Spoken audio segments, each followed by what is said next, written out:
Good morning. Good morning, and how are you? Good, thanks, and you? Very good, thank you.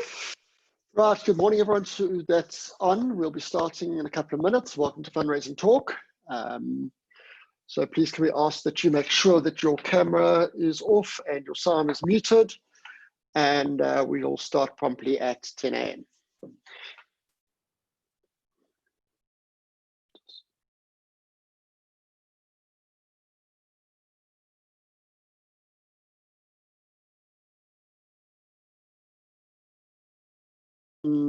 The day, and we encourage you to go and download it, use the information that we've shared today.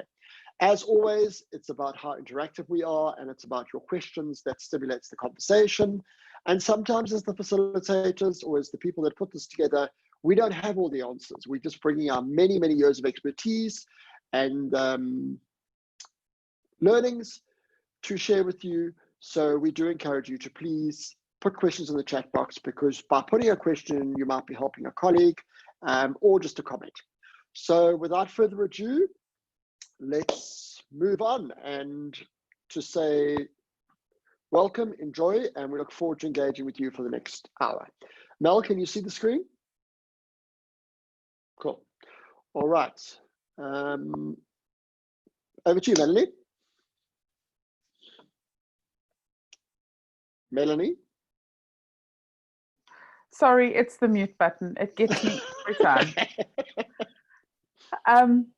I kind of feel as though we're talking to some old friends today, but I do see some new names and new faces, so welcome. Kelvin and I have been fundraisers for probably more years than we'd care to remember, and friends for almost as long.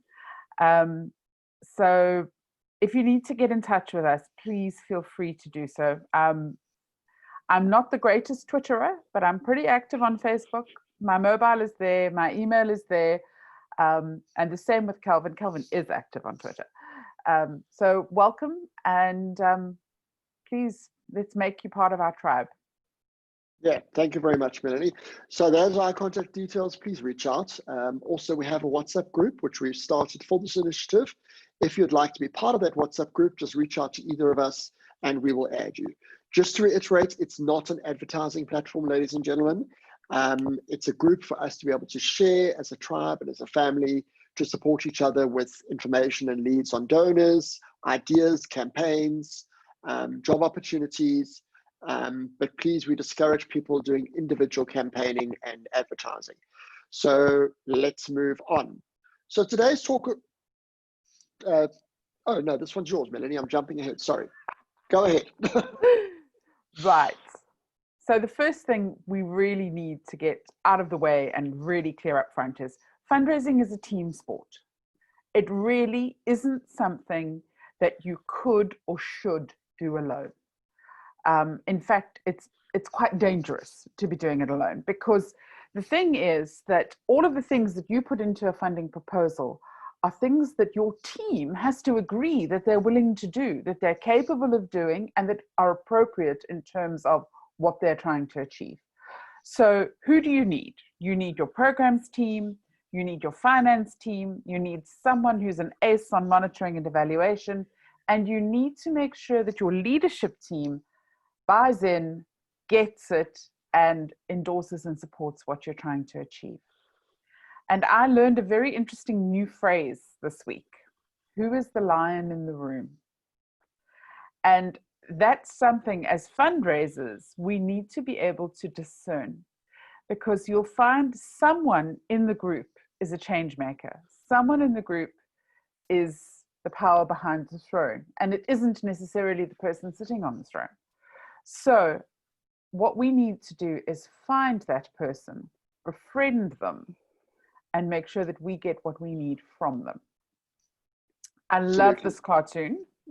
I've always been very conscious that there is something of a chasm between programs and fundraising sometimes.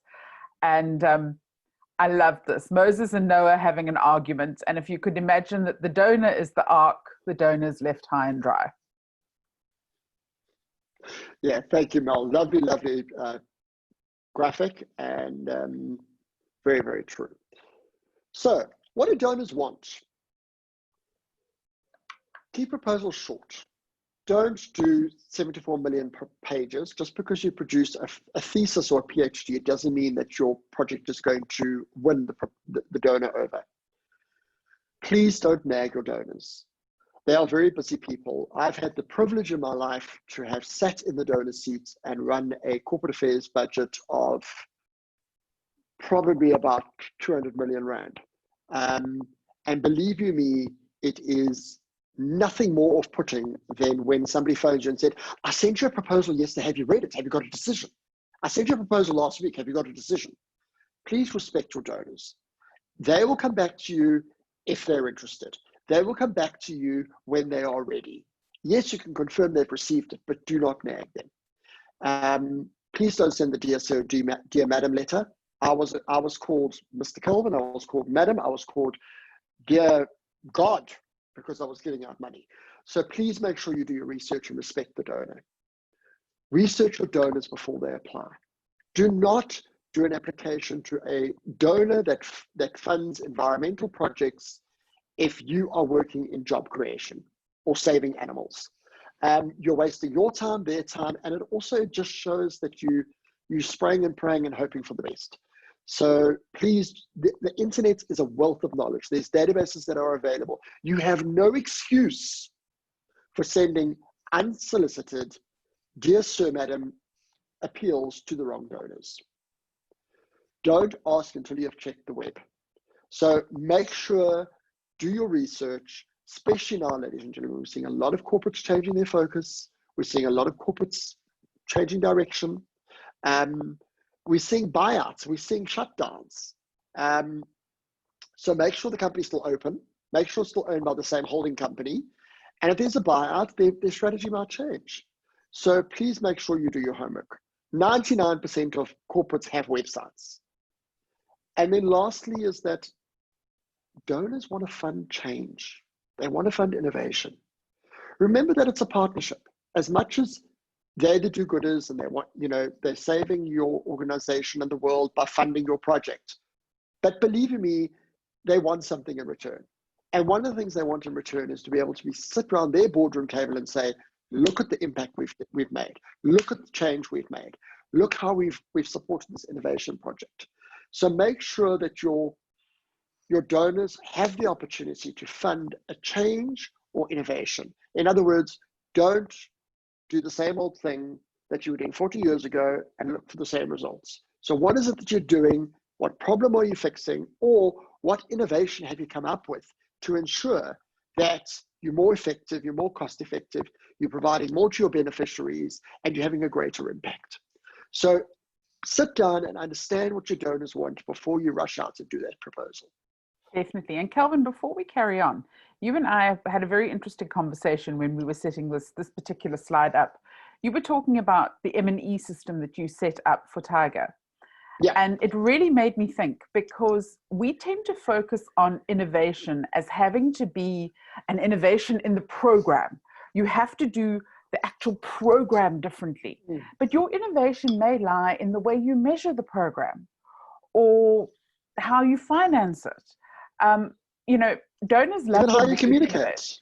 Yes. Even how you communicate. I mean, yeah, I sat on a project where our innovation, the Tiger one, was a separate thing, and that was a platform that we purchased, but it was more cost effective and it gave us great results. And to this day, it's still recognized as a leading program.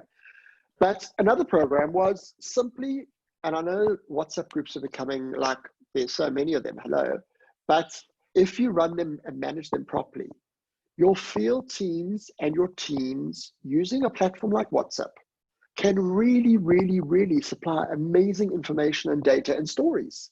And that's innovation. It's Absolutely. Just about doing things differently. And also don't be afraid and think that innovation is expensive. It's the same as CRM systems. Everyone thinks that's so expensive. Yes, it costs money, but your outputs and your productivity and your impact on delivery is humongous when you can pull reports like that and you can support your donors. So please, innovation doesn't have to be an expensive, scary, big monster. It's about partnering with the experts that are going to make you and your organization look fantastic with your donor. Over to you, Mel.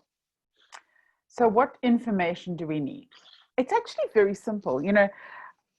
Often I find people are quite afraid of fundraising and proposal writing. And it's simple. What's the problem we're trying to solve? How do we propose to solve it? How will we know when we are successful? How will we show our sustainability? And what are we asking for? It's actually pretty straightforward. 5 things. And I would suggest you print this slide out and put it on your wall, because we all tend to, and we've all done it. And if you say you haven't, I'll say you're lying. We all tend to copy and paste from the last successful proposal instead of going back to basics, and donors pick up when you copy and paste. So start each proposal fresh. You can pull stuff from your content, but have this up somewhere and just refer to it. The old KISS scenario, keep it simple. Definitely. Okay, budgets. Budgets must be drawn up by a finance person. And the reason being is it's no use you as the fundraiser being responsible. I'm scratching my head deliberately because we sit there and go, what does it cost for bank charges? What does it cost to run a vehicle? What does it cost for food parcels? Whatever. Sit with the finance team or finance person and work the budget with them and get their approval and sign off so that they've taken responsibility and ownership. Because the great news, ladies and gentlemen, is that once the funding is approved and it comes, that big lump of sum of money comes into the bank account, the last thing you want is the finance person running to you and going, we haven't got enough money or we didn't budget properly for this. Because once the funding's in, it's going to be their responsibility to make sure it's expensed properly.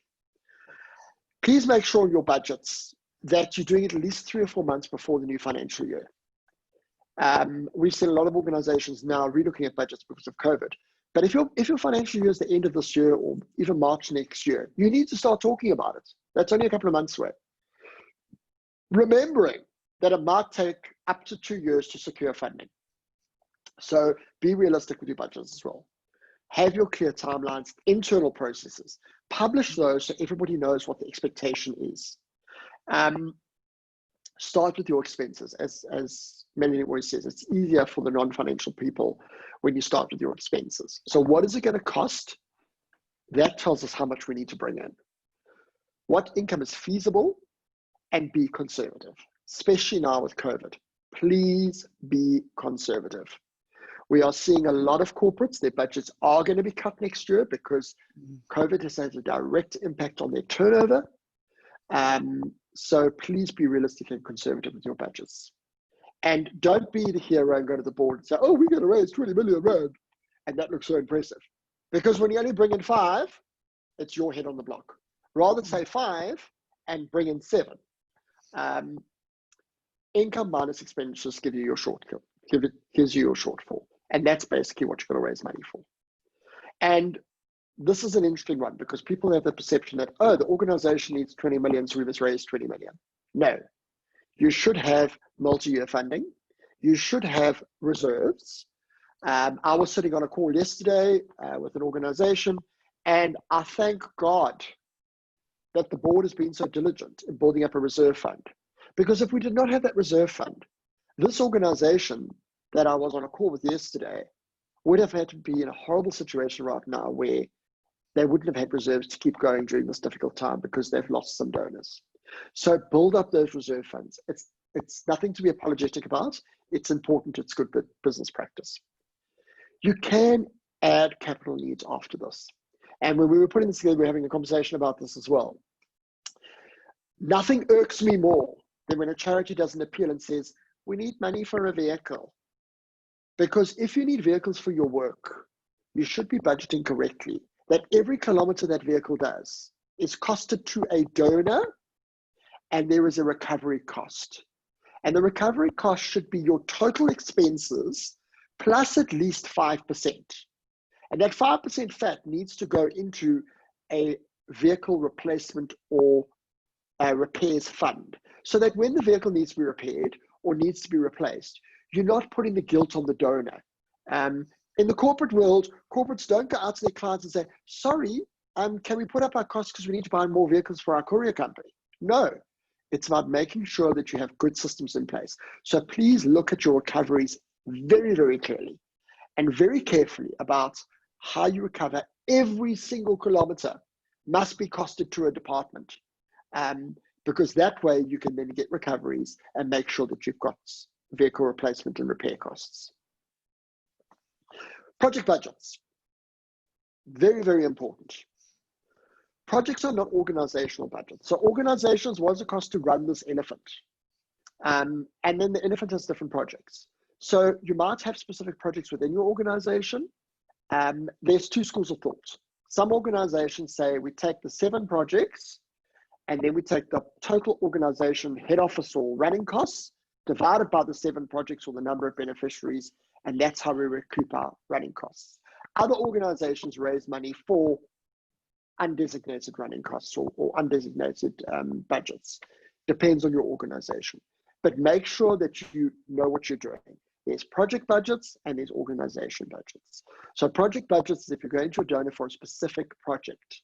So we got a reading campaign, we're doing a wellness wagon, we're doing an adoption kettle at the SPCA, we're planting trees in a certain community. That's a project. Expenses for this project must be put in that project budget. Estimated committed income, be conservative and realistic again. So just because it's a project and it's a sexy project, it doesn't mean you can inflate your costs, because your donors will do their research.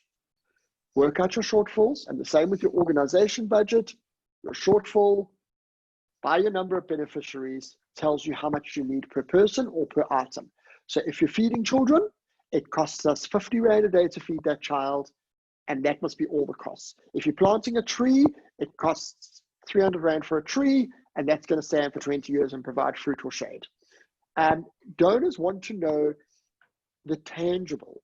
So yes, you're feeding 1 million children, but they want to know that they're spending 50 bucks on each child, and that their 50 Rand is helping a child, especially when you're talking individual giving, payroll giving. That's a lovely platform to be able to promote individual costs per head or per item. So stationery for a child, sanitary stuff for girls, trees, animals, whatever your cause is, try and have a number per beneficiary or item. And please be realistic. NGOs, especially in Southern Africa and the SADC region, ladies and gentlemen, we are not exempt of inflation. So if you tell me it costs you 50 Rand a month to feed a child, and you've been charging me 50 Rand a month for the last 4 years, something is fundamentally wrong, because costs go up every year. So please make sure that when you're doing your budgets, you cost appropriately so you don't get caught out. Take into account things like petrol increases, tax increases, VAT increases, all these things. I mean, last year we had 4 petrol hikes. If you didn't budget properly, you would have been caught on the short end of the stick. If possible, show that you could still do some work with less money. And that's why if you're giving the donor that amount fee of 50 Rand a child or 300 Rand for a tree, if the donor's only got X amount of money, they could say, well, you want to plant 1,000 trees, we can only fund 500. So here is 500, thank you very much. And then you find a donor for the other 500. But if you say, we need 1 million Rand to plant trees, then if they don't have 1 million Rand, they're going to think, well, unless they can give the full amount, there's no option. Always give them the option that if they can afford less, great. It's still making a difference incrementally. It just means it's harder for you as a fundraiser because you're going to go and find another donor to top up that funding. But rather do that than lose the 500,000 Rand that is on the table. Melanie, that one's yours. Yes, it is. So what I wanted to do here is just, I'm using a very, very basic budget. It's very simple, but I wanted to use it to illustrate and just highlight some of the things that Kelvin shared. The most important one being that we very seldom, and I'm never going to say never because I've been caught out saying never before, but we very seldom raise funds from a zero balance. Donors find that a bit odd, like, okay, so nobody has any faith in you and you're asking us to have all the faith in you. So even if you allocate some of your undesignated funding, you know, maybe you have quite a good individual giving program, allocate 50,000 Rand from your individual giving program into there just to start the shortfall process. Donors raise funds from shortfalls, not from zero balances. And my preferred way of doing a project budget is to look at the actual costs that, with your hand on your heart, When you stand in front of a forensic auditor, you can explain that those costs were needed directly for that project. From there, you can add on 10% for administration or for projects that for a sustainability fund or whatever the case might be. But I always feel that I owe it to the donors to be as transparent as possible when it comes to budgeting. So you can see in this funny little budget that we just put together here, there is some income from state subsidies, there is some income from residents' fees, but there is a shortfall. And we were also able to say that it will cost 2,881 Rand a year for each resident to enjoy the amenities of the stimulation center. And it is really important. If you can do that, it is a very powerful tool. And thanks, Mel. And ladies and gentlemen, this is not rocket science. And I mean, if I'm sitting as a donor looking at this budget, what that tells me is the 2,881 Rand per individual is ensuring that their center's clean, the staff are trained, it's insured, you're doing good maintenance, you've got educational materials, your staff have got uniforms, printing, salaries, stationery, meals, etc., etc., etc. So what it does is it's transparency. And also when you're breaking this budget up, if a donor interrogates you and says, well, why is it 439,000 Rand for salaries? You must be able to say, well, there is care staff 24/7, 365 across 4 shifts. We have 3 care workers, 1 nurse, 1 matron, and we, that's how it's broken up. You must be able to quantify and justify the budget, because what NGOs tend to do, and we've all done it, hand on heart, we're a little bit short this month, so we just slip in the full telephone costs into this budget because we think the donor's going to not see it. Don't get caught out on that one, please, ladies and gentlemen. But a lovely, simple example. This is not rocket science. And if you put this in front of a donor, it's easy for them to read. It tells them you've thought through your processes, you know all your expenses, you're on top of your game. And for a donor to be able to turn around and say, for just under 3,000 Rand a month, I'm helping an individual at this facility. So it's very, very important, the balance back to that individual cost. Right. Was this one you or me, Mel? It was me, hey? Yes. Your formula. So, do an introduction about the organization. Who are you? How long have you been around? Who are you affiliated to? What bodies do you belong to? Are you part of a greater movement? What geographical area do you work in? All that gumph. Problem statement. What is it that you're trying to solve? So if you're helping animals in distress, you are alleviating stray animals, you are saving animals that have been abandoned or injured. If you're planting trees, you are contributing to the environment, whatever. What is the problem statement you are trying to solve? And why you? Then the amazing way you go about solving the problem. So what innovation are you doing? What are you doing differently? So if you're planting trees in an informal environment or a rural area, why is tree planting so important in that area? How is it going to contribute to the community? How is the community going to look after them? And how will you know what makes you so amazing about solving this problem? Because anyone can plant a tree. Come on, it's not that difficult. But why your organization? Because you have a relationship with the community, because you know the community, because you have horticulturists on board, because you link to a global environmental organization. And then how will you know when you are successful? And I have an IRC every year in winter, because every year we do blanket drives for the animals and for the people. And the cynic in me says, where's the blanket that we gave out last year? Because if we're going to give out blankets every year, how are we solving the problem? You're just putting a plaster on the wound. So instead of motivating for safe housing and affordable housing and shelter for people, we just give blankets all the time. So yes, it's an immediate need, but it's not solving the bigger picture. So how will you know when you're successful? And if handing out 1,000 blankets because it's cold on Mandela Day, you think is success, good luck. Because that's not impact, that's fixing a problem and an immediate response, but it's not solving the bigger problem. So how will you know when you're successful? When that tree is 5 years old, providing shade or fruit, and it is adding to the environment. Or when 2,000 animals have been spayed and we are reducing the number of animals that are breeding in communities. So what is your success? How do you sustain the project as an organization? So what happens in 5 years' time? Are you still going to be around? And this is particularly difficult for organizations that are new or less than 3 years old, because donors go, well, yeah, you're still the new kid on the block. And even the older organizations that are 150 years old, how are you going to sustain the project and the organization? And then lastly, your project budget, which we've shown you. Shortfall and numbers of beneficiaries. So that is a lovely, again, put it on your wall. It's a lovely formula, tick box. Have I covered all of this? Because that's a nice framework to begin your application to your donor. Right. Melanie, your one? As she stands up on her soapbox. This is the thing that I feel most strongly about. And it is something that if you've been to any of my talks in the past, it's often the drum that I'm beating.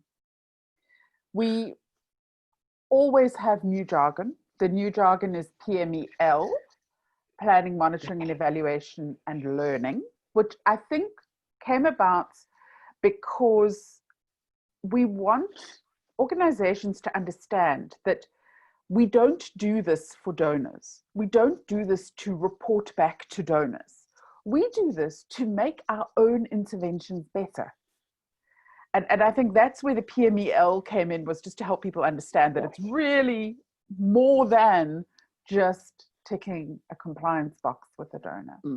It is absolutely to look at what we're doing well and carry on and increase that. Look at what we're not doing well and do something about it.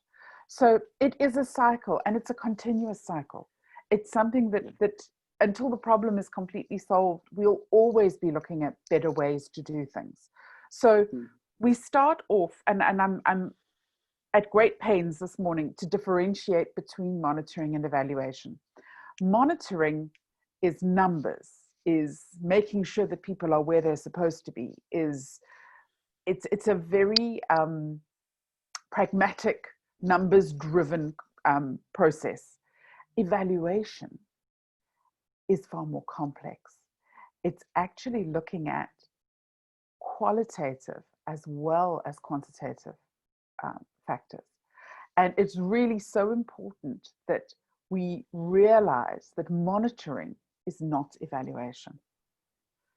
And we need to clearly make that distinction, that monitoring is ticking boxes. Evaluation is actually where the power lies. Evaluation is where we see the impact. So it really is critical that when you sit down with your team to write that funding proposal, you have an M&E framework already designed. And it's something that you can present to your donor. You know, I often have clients ask me, well what are the accepted monitoring and evaluation tools? And yes, if you go to the OECD, I think there's 104 or something like that, monitoring and evaluation points that you can use. But I always say to clients, what does success look like to you? How will you know when you have been successful in the intervention that you are selling to your donor? And that's what donors want to know. That is the impact they want to know about. So I can't emphasize this enough. Even before we start to look at program design, we should be looking at how we design the monitoring and evaluation, how we can show the change and the impact that we promise donors and investors. So that's my little soapbox moment, and I'm very happy to chat about that in the Q&A session as well. But I really want you guys to think about that, because it is those organizations that can show the impact that are the ones who are going to survive and thrive beyond COVID-19. Yeah, and absolutely, Mel. And again, to my days of sitting in corporate affairs, one example really sticks in my mind was when we received a proposal and then we called a meeting with the prospective NGO to chat to them and just get to know a little bit more about them. And what was really impressive was when they brought a PMER report from a previous donor that was still a current donor with the donor's blessing to say, here's an example of what we've done with company A. Here is an example of our reporting template and our PMER that we fed back to the donor. That gives a new donor real confidence. And it's not rocket science. And I agree with Melanie. You need to have this down packed before you do your proposal and before you design your M&E framework. So sit with your team and have long discussions. What does monitoring mean to us? What does evaluation mean to us? What does planning mean to us? And then what is reporting? What do we want out of reporting? And yes, you will have times where donors are prescriptive, especially internationals, and they want you to fill out these huge things. But that's you got to adapt or die. But don't become conditioned that you need to use the formula or the framework that is from the Gates Foundation because it looks, or World Health because it looks so impressive. Because believe you me, your corporate in South Africa is not going to want that much detail. But it's a lovely case study to show new donors with current and previous donors the impact you made on those programs and the return on investment. So PMR is really, really important. Put it on your to-do list, put it on your action list, get your head around it with your entire team. And on the reporting as well, it's the narrative, it's the qualitative, it's the quantitative, plus it's the impact reporting. And these are hard things to talk about, ladies and gentlemen. These are deep-rooted stuff because you've got to be able to be honest enough to say, well, we didn't achieve everything we planned to achieve. And that's also okay because you're only human and you're dealing with people, animals, and the planet. So it's inevitable that you will have challenges. Of course. And there's something that I want to add to this, and I find it difficult to say it without becoming quite emotional. This is the single thing that your funding proposal stands and falls on. If your program's team cannot give you this, you do not have a good program to sell, and you will find it incredibly difficult to find funding. Yeah. And I become quite irate when patted on the head and told to get back in my box because I'm the fundraiser, not the M&E person. The bottom line is, unless this works, I can't sell your project. Yeah. And I think we need to make sure that we share that message. And it's a collective responsibility with leadership, with the entire team. And if the entire team comes on board, you can be more successful as the fundraiser. And it's also just a word of caution because I've seen this happen and I've been asked to do it in my lifetime. It is not the fundraiser's sole responsibility to design the PMER framework. In not fact, at all. It's not really even their responsibility. It is their responsibility to make sure that there is one. And it's really so important that we get this across. And you need to appeal for help, and just say, guys, I can't sell this if you can't tell me what the impact is. Absolutely. Why are we doing this? Yeah. So before Absolutely. I get stuck on my soapbox, let's move on to the next slide. All right, what does success look like? So success is, how will you monitor and evaluate? What do you do, going back to the PMER model? Determine that the project has been successful. So how do you determine when your project is successful? Is it when you handed over the blanket to the person?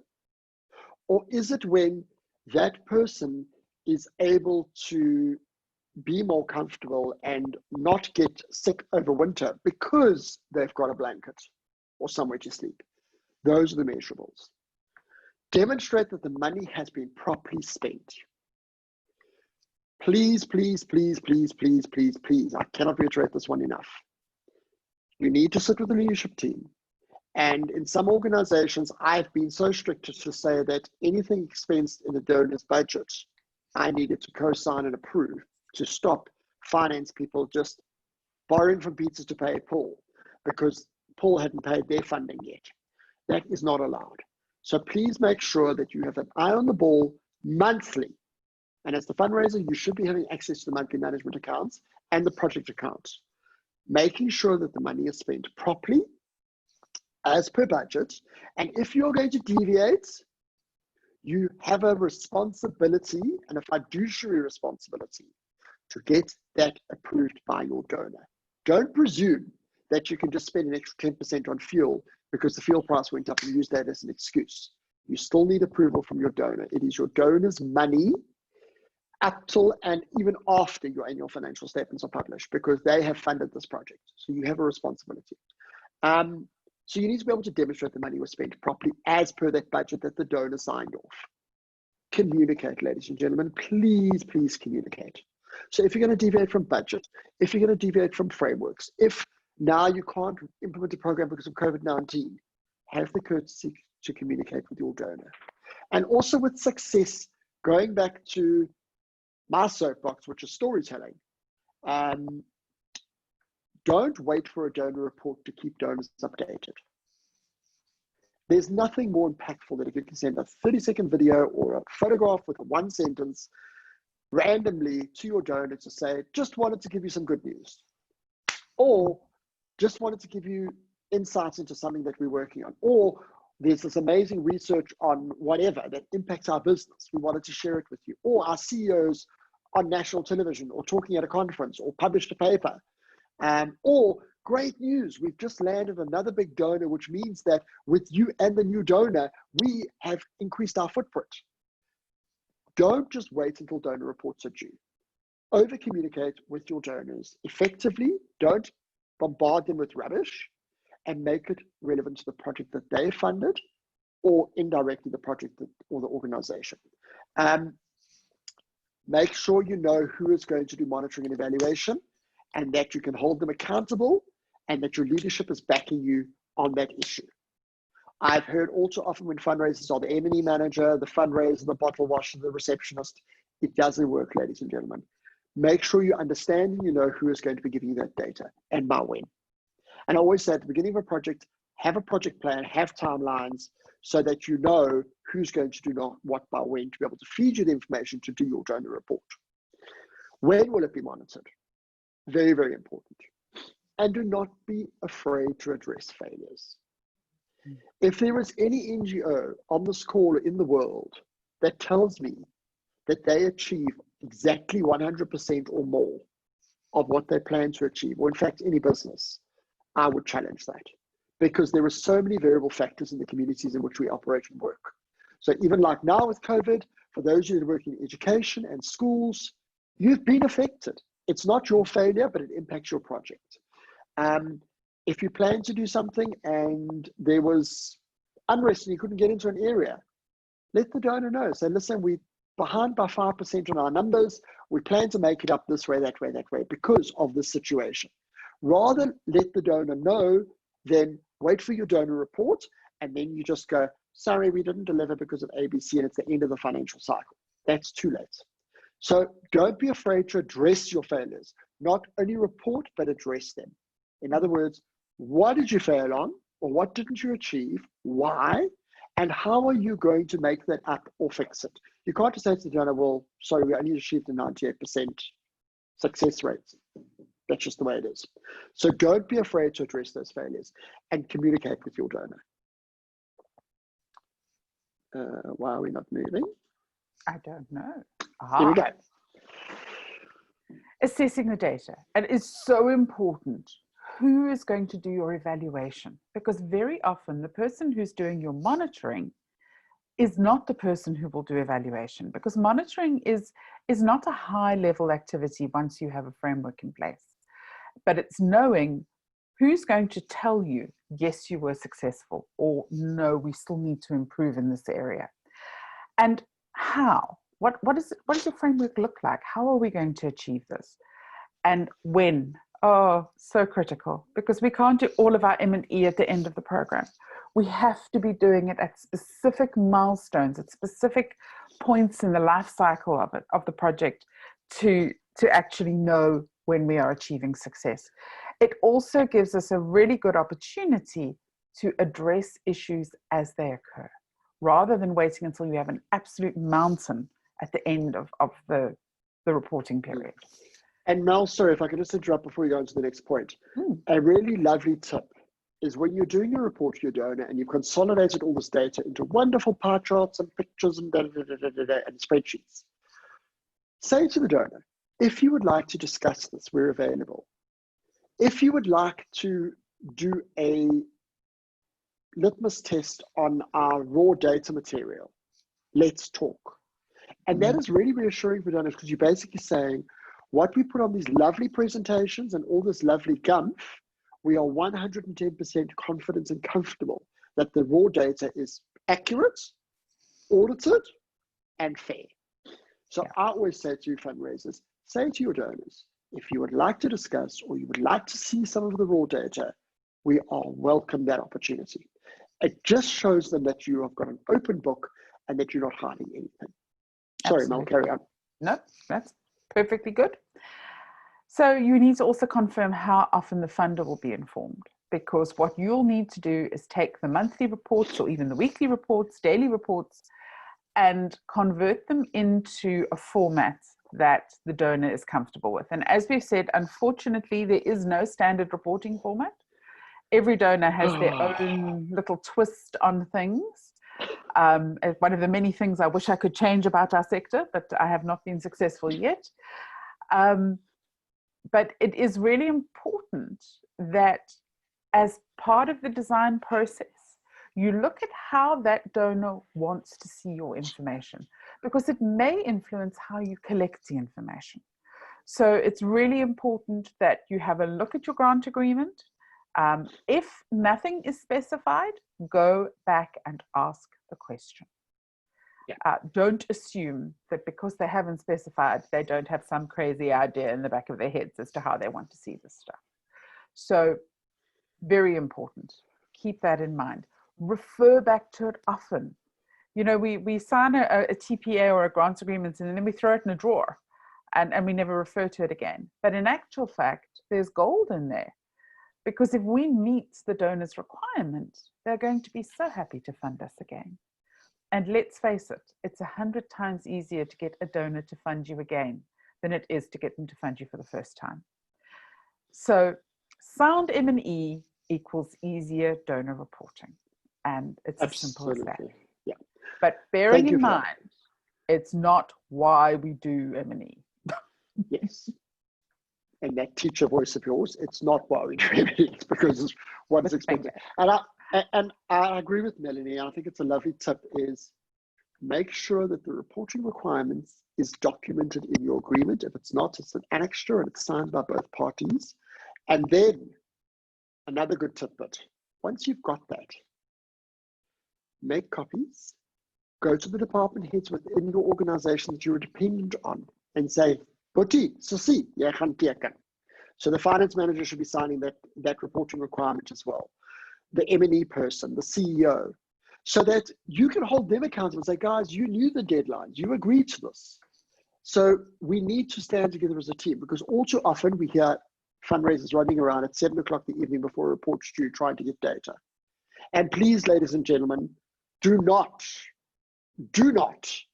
ask a donor for an extension. You have no excuse, because the donor was kind enough to agree, pay the money up front, and now you need to be fair enough to make sure your reports are in on time. And if your team let you down, that is not the donor's problem, because the donor also reports up to their board and their holding company. So that is the biggest taboo in the sector. Do not ask a donor for an extension. It is unacceptable. Right, so let's move on before I get on my soapbox. Computer is not happy today. Ooh. Right, covering email. We used to do those lovely letters and post them in the old days. Now we do email. And I think that email is great, but it's also made us a bit lazy because we just do so many every day. It is the first thing that the donor reads, or if it's a covering notes on an online application. In your covering, you need to introduce your organization, explain your need. And don't think because you attached a 70-page document and because it's in there, that's sufficient. You need to entice your donor. Remember that your covering email is like an advert. You need to entice the donor to open that attachment, want to read it, and want to put it forward for prospective funding. So introduce your organization. Who are you? Why are you? What are you? Where are you? Explain the need. So in response to global warming, we provide Project A that is cleaning up the rivers to make sure that the animals in the ocean are not eating all the plastic, wada. And we do that by putting nets across the rivers and catch all the plastic before it goes downstream. That's your unique selling point. What are you doing differently from every other charity to solve the problem? I enclose a proposal or introduce you to guidelines, or introduction attached to your guidelines and or your application. A lot of donors are now going the application route, which does make it more restrictive for us, but it also forces us to think differently. And it's obviously for their consideration. So basically, who are you? What is it you're doing? And what is your unique selling point? And then your attachment. And then most importantly, what are you going to do about the need? In other words, your closing statement is, you're doing this because of these statistics or because of those statistics, or in the case of the river cleanups, by supporting this program, we foresee that 75 dolphins and 150 whales a year will be saved because they're not going to be digesting plastic and pollution, hypothetically. So your final punchline is the impact about the need and what it is that you're solving. And make sure you cover an email, please. If you get a Gravidancy to double check, make sure your flows are right. Make sure that you've addressed, I've made this mistake, addressed a sir as a madam when I didn't check the first name properly and I couldn't find out if it was a male or female.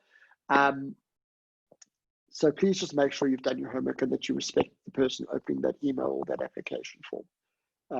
Bearing in mind, you've got to be punchy, you've got to be to the point, don't waffle, because that's one of 100 emails that are in their inbox that they're going to need to look at. Melanie? And then within the actual letter, you want to make an ask. You want to reinforce the ask. So you'd use wording like, you'll notice from the attached budget that we still require X to run this project, or your donation of X will enable this number of people to attend this training, or your support will make this possible when you want to leave the number to the donor. It's not cast in stone. You do what works for you. You do what you glean from the donor. I'm always very hesitant to make assumptions about what a donor is prepared to fund. Because very often what we ask for is what we get, and it may not be what's in their capacity to give. So you need to suss that out. And I think it comes down to a process that we're actually going to be talking about in an upcoming session around prospect research and making sure you know who you're talking to, because that's really critical. And then once again, we can't overemphasize this, complete transparency. Yeah. All we have as nonprofits is our reputation. So please guard it with your life. Transparency is critical. So I'll give you a little tidbit and a story, because I love telling stories. When I was working with the International Red Cross, we had a donor in the UK, called out of the blue, said he wanted to speak to somebody, he wanted to help. Wouldn't tell us how much he wanted to give. And to this day, I thank God, the director of fundraising was sus enough when Mark said, okay, I'll pick this up, guys. And he responded to the donor with a lovely letter, giving the donor various options, showing the impact, showing the possibilities.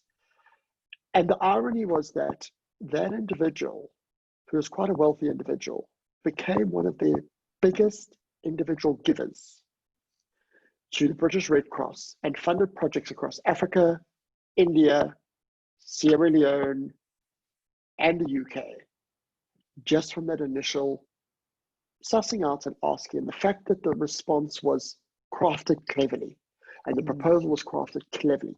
So you never know what and who that donor is. And I always say, it doesn't matter if somebody's giving you 50 rands or 50 million rands. Every donor is important. So treat every donor as your most important, your most loyal, your most expensive donor. because we all make that mistake. We tend to give all the attention to the donors that give us the most. But the irony is, if 100,000 donors all stop giving you 50 Rand, you'd be in big trouble. So please take the time to respect each donor, because if a donor can only give 50 Rand, you need to respect that.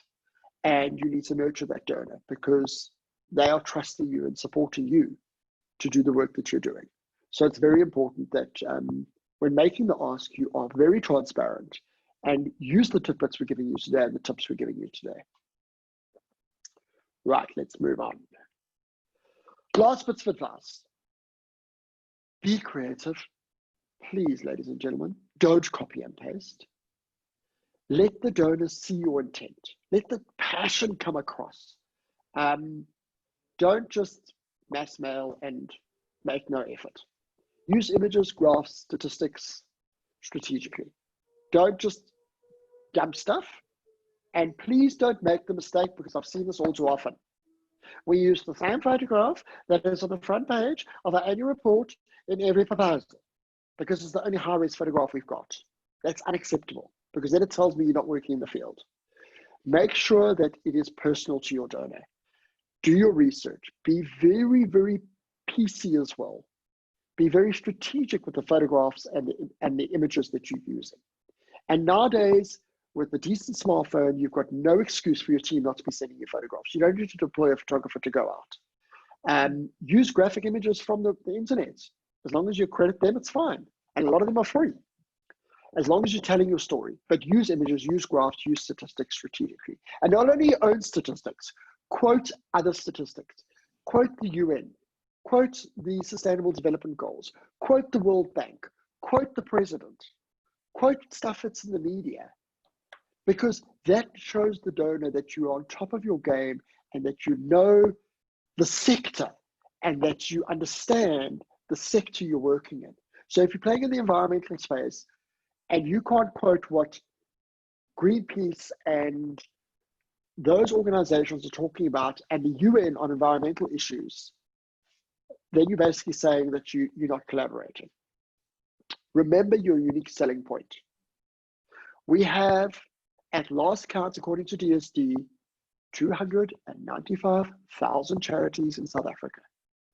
Some of those have 30, 40 projects they're fundraising for. So you can say easily 500,000 projects in this country are competing. You are one of 500,000 people trying to raise money for projects.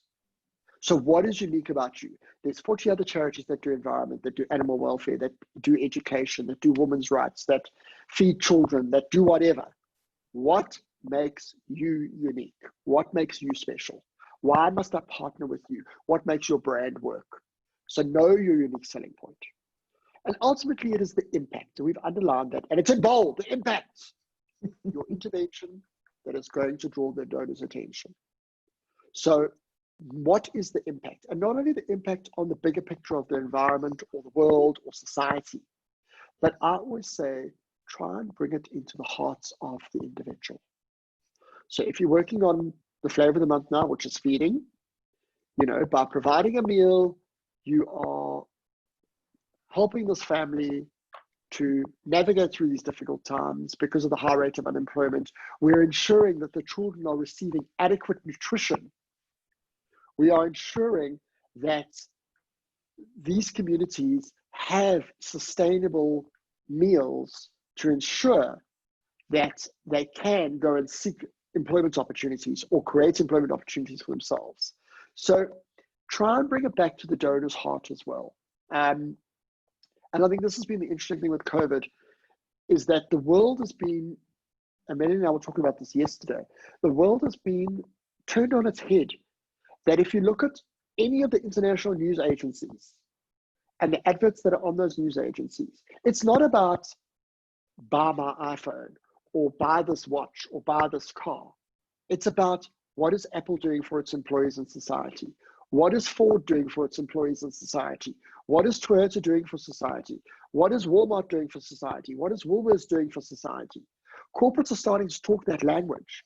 And as fundraisers, this is a beautiful opportunity. Despite the difficulties we're facing and the uncertainty, we should be on top of our game, because giving, philanthropy, and charities are probably the topic of conversation at every bar, every dinner table, and in top of everybody's mind because there's so much media hype around it. So jump on the bandwagon now while you can, because there's great opportunities. But you must be able to show the impact of your intervention. And you're enticing your donor that if you partner with us, you are funding this impact. You can take credit for this impact because you are funding it. So what is the impact that you're giving the donor the opportunity to fund and partner with you? Right, and I think we're done. We are. So we do have a few Sure. questions. I specifically have a question that I'd like to answer from Laurence at ZipZap. She's written, we call projects things with definite ends. We call them programs when they're ongoing. What do you mean when you say project in the budget? So I am so guilty of this. We tend to use the two words interchangeably, but they actually mean two different things. Programs are things that have projects beneath them. So you may have an HIV program that has a feeding program, a feeding project, a prevention project, and maybe an end-of-life care project, for example. So in terms of proposal writing, a project is something that can have its own budget, whether it's an ongoing thing or something that you might only do once. So Kelvin, have I made that clear enough? Did you get where I was coming from? Yeah, I think so. I think that's every organization is different, and that's a lovely question. So thank you for the question. But I think we as a movement need to get to universal language. So I agree with Melanie. A program is, so you have some organizations that do feeding, school education, healthcare. Those are 3 programs. But within feeding, you may have 17 projects in 5 different provinces. And VW in the Eastern Cape is going to fund a project in Uitenhage. They're not necessarily going to fund a project in Mpumalanga. So that's where your differences are. Depends on your organization. And this is an opportunity to take a step back and just repackage that. So what are our programs and what are our projects? And then you have your whole organization as a whole. And we're seeing a lot of this where organizations are starting to do 50 different things. So we do everything from planting trees to school education to job creation to whatever. The donor that's going to fund planting the trees is not necessarily going to fund the job creation. So that's why you need to segment them as well. So that was a lovely question. Thank you for that. And then one more, and I think maybe I'm going to bat this one to you. We allocate a percentage of our expenditure to each program according to the time spent per cost.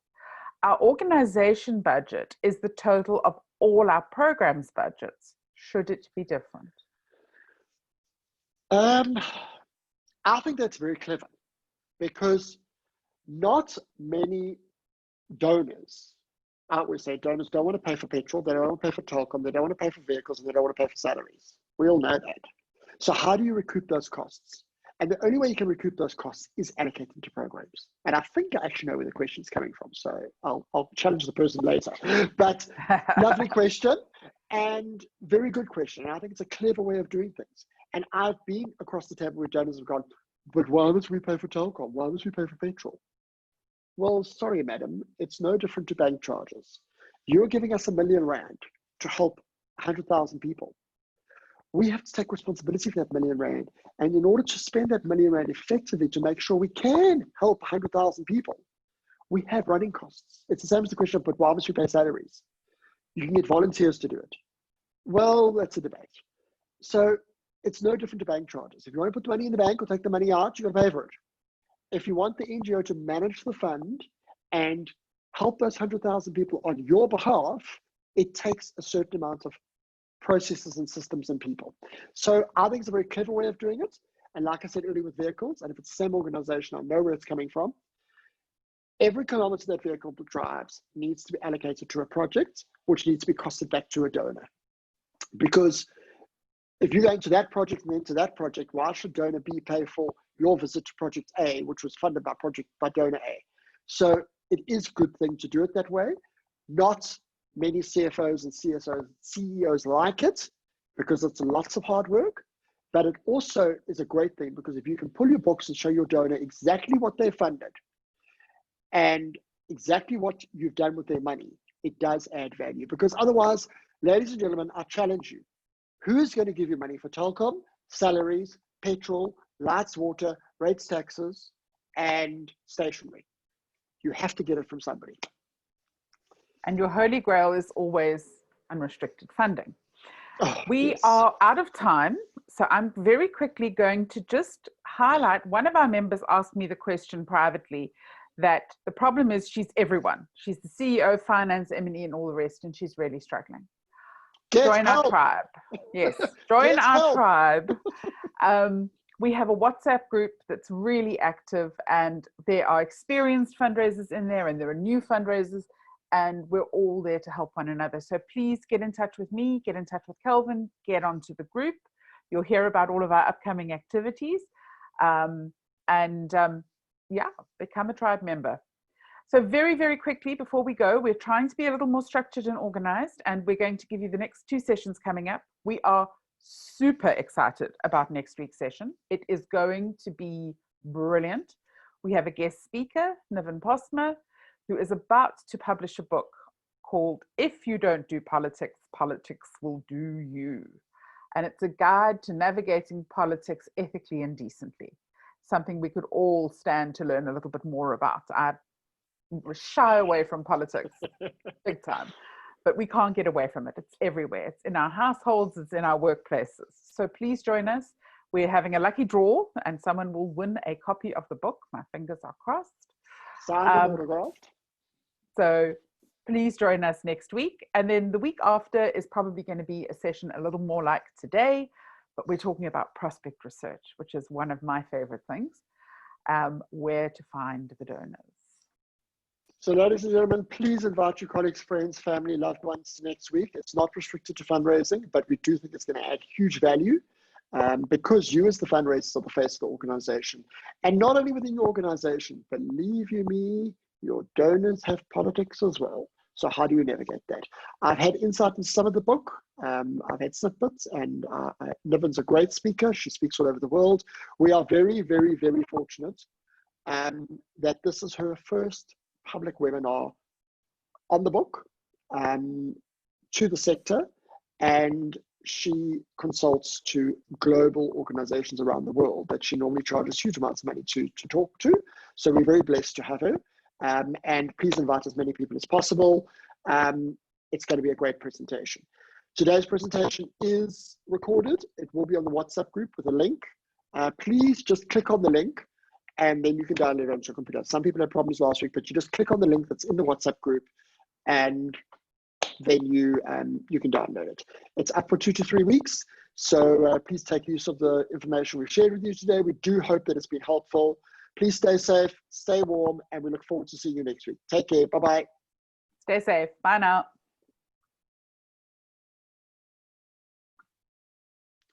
Come on.